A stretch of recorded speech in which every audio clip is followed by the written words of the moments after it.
The wooden cross gleamed on the wall as blood dripped across the sacristy floor. The silence was absolute, except for the buzzing of flies that were already beginning to gather. Father Anthony lay fallen, his eyes fixed on the ceiling, an expression of horror frozen on his face. His torn cassock revealed marks he didn't want anyone to see. I was 17 years old when I decided that the man of God who destroyed my childhood and my sisters needed to face another kind of judgment, one that wouldn't wait for heaven or hell. My name is Michael. I'm 19 years old now. It's been 6 months since I left the juvenile detention center, and each day of freedom feels like a strange dream after spending almost 2 years locked up. Most people in my old town know me as the kid who killed the priest. Some call me a demon, others, more quietly, call me a hero. None of them really know what happened. I'm sitting in this empty park because I need to talk. I need someone to hear what really happened in that church where I grew up, where my parents took me every Sunday, where I learned to trust and then to fear, where I met evil dressed in holiness. I never believed in monsters when I was a child. My mother said that evil only existed in stories. My father said that God would protect us from everything. Neither of them imagined that the danger would come from the one who was supposed to be our spiritual guide, our connection to the divine. Father Anthony, with his gentle voice and his sermons about virtue and sin, hid a dark secret that I discovered in the worst possible way. I'm not asking for forgiveness for what I did. I'm not bragging either. I just want you to know that behind every sensationalist headline about a disturbed teenager, there's a story that no one bothered to hear.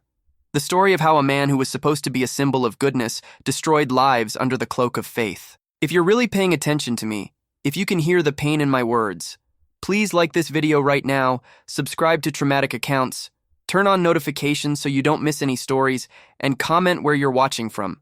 Because believe me, your understanding might be the only thing that still keeps me going forward. Soon I'll tell you how it all started, how my religious family unknowingly delivered me to a predator, how my younger sister Lucy and I suffered in silence for years, and how I finally decided that the silence needed to end, even if it meant staining my own hands with blood. I grew up in New Hope, a small town where the church was the center of everything. My parents, Marcia and Paul, were fervent devotees. Dad worked in construction, Mom as a nurse at the health clinic. We were what people called an exemplary family, present at every mass, participants in all religious events. I was only 8 years old when Father Anthony arrived at our parish, a man in his 40s, prematurely gray hair, piercing blue eyes, and a smile that won everyone over. My parents adored him instantly. A true man of God, my mother would say, enchanted by his eloquent sermons about family, morals, and sacrifice. Lucy, my sister, was only 6 years old at the time. We were normal kids. We played in the backyard, fought over silly things, dreamed about the future. I wanted to be an astronaut. She talked about being a veterinarian. We had a dog named Rex. We said our prayers before bed. An ordinary childhood, protected, full of simple routines. It was my father who suggested I become an altar boy. It would be an honor for our family, he said proudly. My mother agreed immediately. Michael has a calling. He'll learn important values from Father Anthony. I remember the day they officially introduced me to the priest to begin my training. His eyes gleamed strangely when he shook my hand. "We're going to do great things together, Michael," he said.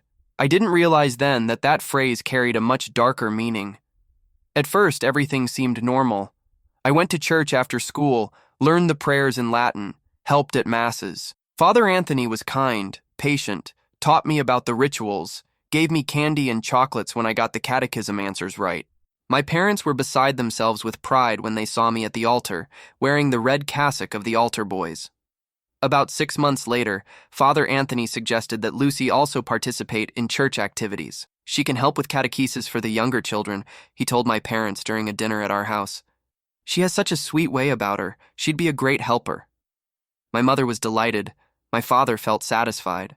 I felt something strange in my stomach, but didn't know what to call it. Today I know it was my instinct screaming, warning of danger. Things started to change subtly. Father Anthony began asking me to stay after masses for special tasks. They were always moments alone in the sacristy or in his office. At first they were just conversations. He asked about my family, my friends, my impure thoughts. He said it was his duty to guide me away from sin. Then came the touches, a hand on the shoulder that slid down the back, a hug that lasted too long, Comments about how I was growing up handsome, always with that smile that didn't reach his eyes, always with words about purity and temptation. When I tried to tell my mother that I felt uncomfortable, she reprimanded me. "Don't talk about Father Anthony like that. He only wants what's best for you. You should be grateful for the special attention he gives you." At 10 years old, I started making excuses not to go to church. I pretended to be sick. I made up school projects. My father was furious. "Are you turning your back on God?" he shouted once, dragging me to the car on the way to Mass. "You're going, even if I have to take you by force." That day, I cried the whole way there, but no one asked why. That's when I noticed Lucy was changing too. My cheerful little sister, who loved to draw and sing, was becoming quiet, frightened. She started having nightmares, wetting the bed again. When our parents weren't around, I found her crying, hidden in the bedroom closet. "What happened, Lou?" I asked, sitting next to her on the floor. "I can't talk," she whispered, hugging her knees. "Father Anthony said it's a secret, that if I tell, God will be angry with me and with you too." That night I didn't sleep. Something terrible was happening, and I, at only 11 years old, felt the weight of responsibility for not being able to protect my sister. I tried to talk to my parents again, this time mentioning that Lucy seemed scared. "It's just childhood phases," my mother replied distractedly. "You two are being so dramatic. Father Anthony even mentioned that you've been showing resistance to church activities. That worries us, Michael." That's when I understood. They would never believe me. The priest was the voice of God to them. I was just a problematic kid. Things got rapidly worse after that. The priest found ways to isolate us, to create situations where we were alone with him. The abuse became more frequent, more cruel. He used religion as a weapon, saying it was a trial sent by God, or that suffering purifies the soul. When we resisted, violence came disguised as discipline. At 12 years old, I started showing signs that any attentive adult would notice. Falling grades, isolation, sudden aggression. I was sent to the principal's office several times for fighting with classmates.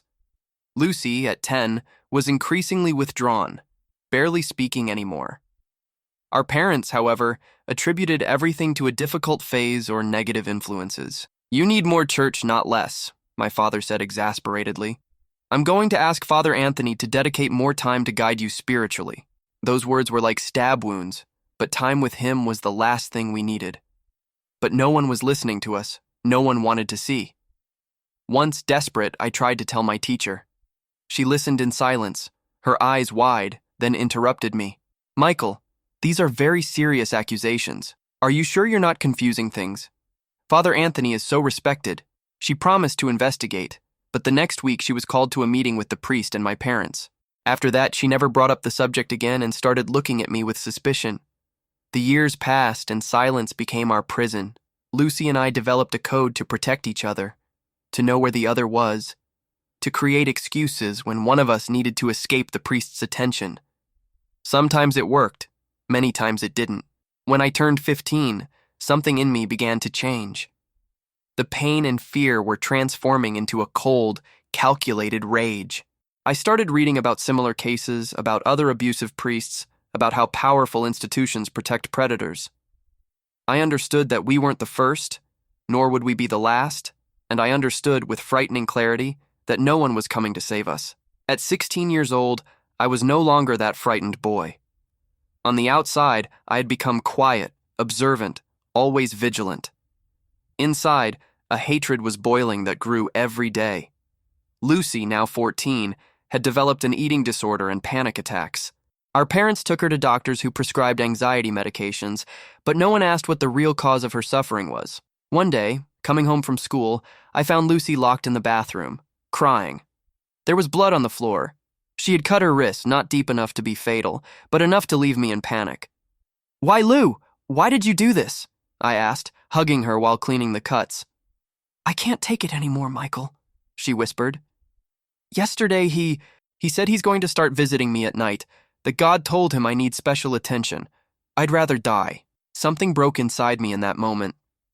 I cleaned her wounds, put on bandages, promised I wouldn't tell our parents, but I made another silent promise. This would end soon, one way or another. That same night, while my parents slept, I took the hidden car key and drove to the rectory. I had no plan, just rage. I wanted to confront him, threaten him, anything to protect my sister. But when I got there, I froze. The office light was on, and through the window I saw Father Anthony talking to a couple I recognized from church. Between them, a boy about 9 years old. The same frightened look I knew so well. I went home in shock. It wasn't just about us. There were other children, maybe many others over the years. In the following weeks, I started investigating discreetly. I talked to other former altar boys, observed how the priest interacted with certain children, looked for patterns. I started documenting everything: dates, times, suspicious behaviors, names. I recorded some of our counseling sessions with a cell phone hidden in my pocket. I took photos of bruises, of marks. I tried one last legitimate approach. Gathering all my courage, I went to the police station in the neighboring town, where no one knew me. I spoke to a police officer, showed him the evidence I had. He listened to me with an indecipherable expression, then said something I'll never forget. "Look, kid, I understand your concern, but these are very serious accusations against a man of God. Do you have concrete proof besides these recordings that can be interpreted in various ways? Have you thought about the scandal this will cause in your community, in your family? Are you sure you want to go through with this?" I left the police station feeling like I'd been punched in the stomach.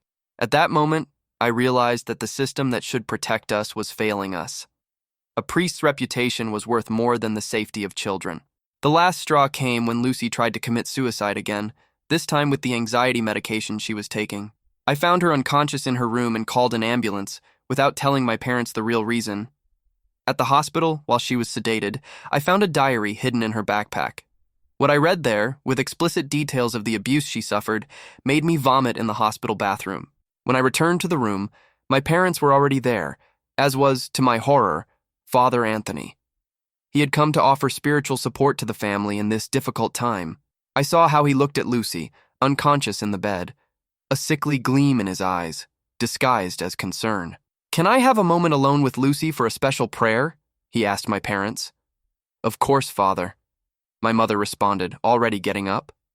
"No!" I shouted louder than I intended. Everyone looked at me in shock. "He's not going to be alone with her ever again." "Michael," my father reprimanded. "What's gotten into you? Apologize to the priest right now." "I won't apologize," I responded, trembling with rage. "You don't see what's happening, what's always been happening. He abuses us, me, Lucy, other children, and you're handing your unconscious daughter to him." A deadly silence fell over the room. Father Anthony's face transformed for a second, the mask falling to reveal something monstrous underneath before quickly recomposing itself. "I understand that you're upset," he said softly. "Stress can make the mind create terrible things. Maybe we should seek psychological help for Michael, too." My mother started crying. My father grabbed me by the arm and dragged me out of the room while I screamed and struggled. "Have you gone crazy?" he hissed in the hallway. "How can you say something like that about a holy man? It's a sin, Michael. It's slander." "It's the truth," I shouted back. "Why do you think Lucy tried to kill herself? Why do you think we're like this? He's a monster dressed in a cassock." My father's response came in the form of a slap that left me dazed. "I don't want to hear another word about this," he said, his voice cold. "We're going home. When your sister gets better, we're going to deal with this rebellion of yours once and for all." That night, alone in my room, while my parents were at the hospital, I made my decision. If no one would protect us, I would have to do it. I opened Lucy's diary again, read every horrible detail. I let the hatred fill me completely until there was no more room for fear or doubt. I started planning. It wouldn't be an impulsive act, it would be calculated, precise, something that would ensure Father Anthony would never hurt anyone again, and I would make it look like an accident, or better yet, a suicide. The fitting end for someone consumed by their own guilt. During the following weeks, while Lucy was recovering in the hospital, I maintained a facade of repentance before my parents. I apologized for the confusion.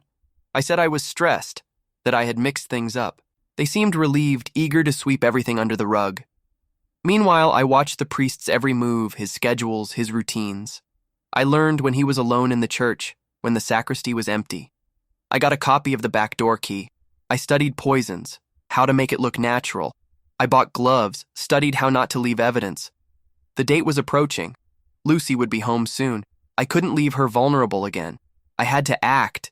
It had to be me to end that nightmare. It was a Tuesday night. I chose that day because I knew the church would be empty.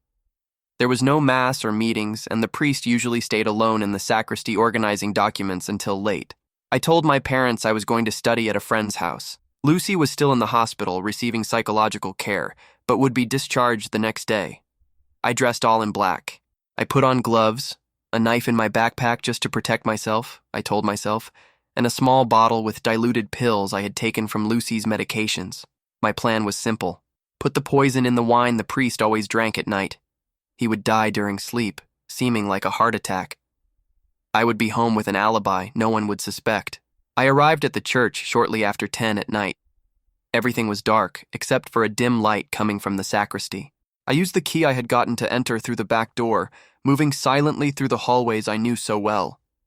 The sacristy door was ajar. I could hear the priest moving inside, the sound of pages turning. I waited in the shadows, my heart beating so hard I was sure he could hear it. After what seemed like an eternity, I heard the chair scrape and his footsteps moving away, probably going to the bathroom as he did every night. It was my chance. I quickly entered the sacristy, took the bottle from my pocket, and approached the open wine bottle on the table. My hands were shaking so much I almost dropped the bottle. I was about to pour the contents when I heard, "What are you doing here, Michael?" I froze. Father Anthony was standing in the doorway, watching me with an expression that oscillated between surprise and something darker. He looked at the bottle in my hand, at the wine bottle, and then smiled. It wasn't the benevolent smile he showed the faithful. It was something cruel, knowing. "I understand," he said, closing the door behind him. "You finally took courage. I was wondering when this would happen." "I don't know what you're talking about," I responded, hiding the bottle in my pocket. "I just came to get a book I forgot." "Don't lie to me," he said, advancing slowly. "I always knew you were different, stronger, more resistant. That's why I needed to break you more than the others." Each word of his was like acid. I realized he was admitting everything without fear, because he believed I would never leave there to tell anyone. "The others?" I asked, backing up until I hit the wall. "How many? How many like us?" He shrugged, as if talking about the weather. "I lost count. But you and your little sister, you were special. So innocent, so trusting." His smile widened. "How is Lucy, by the way? I heard she tried to kill herself. What a shame. I was looking forward to our special sessions when she got back. Something ruptured inside me, a dam of containment that kept my sanity intact. In an instant, I was no longer that frightened teenager. I was pure rage, pure instinct." My hand found the knife in my backpack, almost without me noticing. "You'll never touch her again," I said, my voice strangely calm. "You'll never touch any child again." He laughed. He laughed in my face as if I were a puppy doing a funny trick. "And who's going to believe you? Your parents, the police, the church? I've been through this before, Michael. I always managed to get away, always." He advanced more, confident in his impunity. "Now be a good boy and give me that knife before you hurt yourself. Then we can talk about how you're going to make up for this invasion." I have some ideas. I don't remember exactly what happened next. I know he advanced, that he tried to grab me. I know the knife was in my hand and then it wasn't. It was in his chest. I remember the look of surprise, almost comical on his face. The sound he made, a muffled groan. The blood, so much blood dripping between his fingers as he tried to remove the blade. "You," he stammered, staggering backwards. "You're going to hell for this." "Then I'll see you there," I responded and didn't recognize my own voice. He fell to his knees, still looking at me with those blue eyes now wide with shock. He tried to say something more, but only a gurgle came out. Then he toppled to the side and the blood began to form a pool around him. I stood there, watching for how long, I don't know. Maybe seconds, maybe hours. The silence in the sacristy was absolute, except for the distant buzzing of a fly. The cross on the wall seemed to watch me, judging, witnessing. Eventually the shock passed and reality hit me. What had I done? It wasn't silent poison as planned. It was a knife, blood, an obvious crime scene. I looked at my bloodied hands and realized there was no going back. I cleaned the knife on his cassock and placed it in the priest's hand. Maybe they'll think suicide. Maybe not. At that moment, I couldn't think clearly. I just knew I needed to get out of there. Next to the body, I noticed an open notebook. It was his private diary. On impulse, I took it and put it in my backpack. I wanted proof, something that would justify what I had done, something that would show the world who he really was. I left through the back door, locking it behind me. The night was strangely quiet, the stars shining indifferent to the horror that had just happened. I walked to a nearby public bathroom, washed the blood from my hands and face as best I could, and then headed home as if nothing had happened. My parents were watching TV when I arrived. They asked how studying went. I responded something generic. I went to my room, closed the door, and waited for the police, for divine judgment, for anything. The body was found the next morning by the sacristan. The news spread through the small town like fire, murder, in the church, a priest, unthinkable. Theories were the most varied. Thieves, a disgruntled parishioner, a psychopath. The police began to investigate.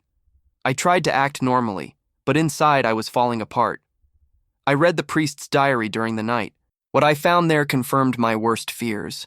Years of abuse detailed with frightening coldness, dozens of victims, some I knew, others from previous towns where he had served. He kept a meticulous record like trophies. It was sick. 3 days later, the police knocked on our door. Someone had seen me near the church that night. My parents were confused, in denial. I was tired of lying. When the sheriff questioned me, I simply handed over the diary. "Read this," I said. "Then arrest me if you want." The police officers read. The horror on their faces said everything. My mother fainted when she learned what was written there. My father was silent, tears streaming down his face. I was taken to the police station anyway. I confessed to the crime. I told everything from the beginning. About the years of abuse, about how I tried to seek help, about Lucy and her suicide attempts, about other children, about the final confrontation in the sacristy. The priest's diary became crucial evidence. Other victims began to come forward, encouraged by the exposure. The case gained national attention. The church tried to cover it up, but it was too late. The truth was exposed. Due to my age and the circumstances, I was tried as a minor. The judge, after hearing all the testimony and reading the diary, sentenced me to 2 years in a juvenile detention center. It was the minimum sentence possible. Some say he was merciful, others that it was unfair, that I should have been freed for acting in self-defense. Either way, I accepted the sentence. Part of me felt I deserved some punishment for what I did, even knowing why I did it. The juvenile detention center was a cold, impersonal place, but in a way it was also a refuge. For the first time in years, I didn't have to fear nightfall. I didn't have to protect Lucy. I didn't have to fake normalcy. Sessions with psychologists helped process part of the trauma. I met other young people with equally painful stories. Some understood me, others feared me. During those 2 years, my parents came to visit me regularly. At first, they could barely look me in the eyes. Guilt consumed them for not having seen, for not having believed, for having delivered their children to a monster. My mother cried a lot. My father barely spoke. Gradually, we began to rebuild something resembling a relationship. Lucy improved gradually. She also received intensive psychological treatment. When she learned what I had done, she sent me a letter that I keep to this day. It said only, "You saved me. I love you, brother."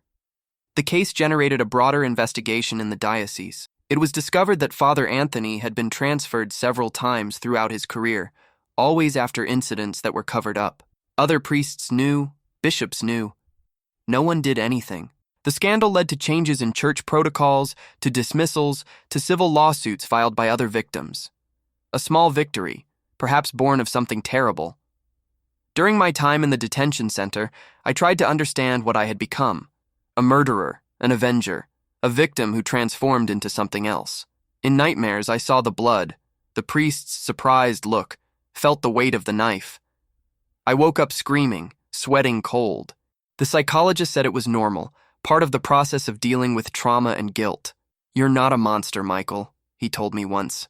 "You were a child put in an impossible situation. You did something terrible for reasons many would understand. The real monster was him." I don't know if I completely believe that. I know I saved other children from suffering what we suffered. I know I was finally heard.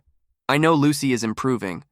but I also know I took a life, and that's something I carry with me every day. I left the center 6 months ago. My family moved to another town where no one knows us. I'm finishing high school in a special program, thinking about maybe studying psychology or law in the future, something that will allow me to help other victims. Lucy is in her first year of high school now, making new friends. She even smiles sometimes. My parents are in therapy, trying to deal with their own guilt and rebuild our family. As for Faith, it's complicated.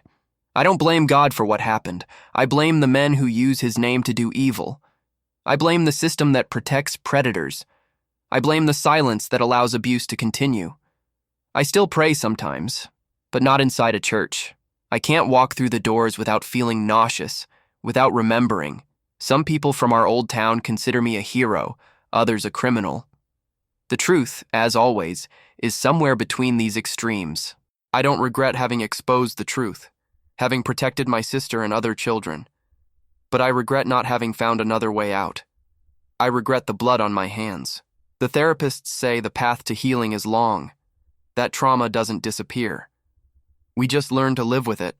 That what's important is not letting the past define who we are or who we can become. I'm trying to believe that. I'm trying to move forward. This park where I'm sitting now is my place of reflection. I come here almost every day. I watch people passing by, living their normal lives.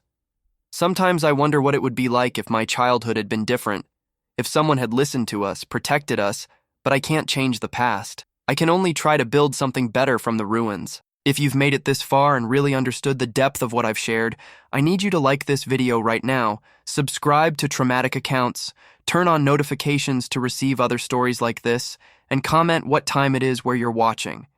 Your support means my story wasn't in vain, that maybe it will help other people recognize the signs, speak up sooner, believe children who are trying to ask for help. What happened to me and Lucy happens to many children every day. Some never manage to escape. Some are never believed. Some carry their silence to the grave. Others, like me, reach the breaking point and do things they regret for the rest of their lives. I'm not an example to be followed. I'm not a hero. I'm just someone who survived and is trying to make sense of the horror I lived through. Someone who hopes that their story can somehow prevent others from going through the same thing. Today, when I look in the mirror, I still see the eyes of a frightened boy on some days. On others, I see something harder, colder. I'm learning to accept both as parts of me. The boy who suffered, the young man who reacted, the adult I'm trying to become. Justice is complicated, morality ambiguous. Forgiveness, both for others and for ourselves, is perhaps the hardest work of all. But I'm trying. Day after day, I'm trying. And if you're watching this and identify with my story, if you also carry a secret too heavy to bear alone, know that there is help, that there are adults who will believe you, that you deserve to be protected, that you don't need to do what I did to find peace. This is my story. The cross I carry, the weight I accept, the truth I could finally tell.